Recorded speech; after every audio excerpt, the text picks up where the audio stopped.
Dosen cantik tewas di tangan oknum polisi. Pelaku sempat nyamar sebelum ditangkap, tampang terungkap. Terduga pelaku kematian seorang dosen di Jambi, sudah berhasil ditangkap pada Minggu, 2 November 2025.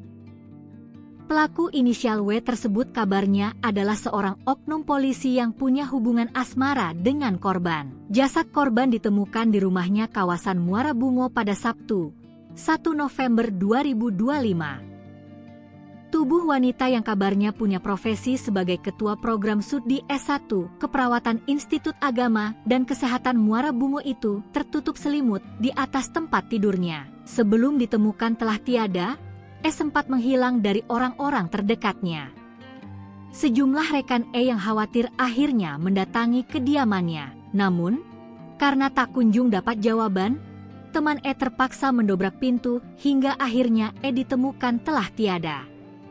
Kapolres Bungo, AKBP Natalena Eko Cahyono, mengatakan tim Gunjo Satreskrim Polres Bungo di Backup Polres Tebo telah menangkap terduga pelaku. Dia ditangkap di sebuah kontrakannya di perumahan wilayah Perumahan Pal 3, Rimbo Bujang, Kabupaten Tebo, pada Minggu, 2 November 2025, siang.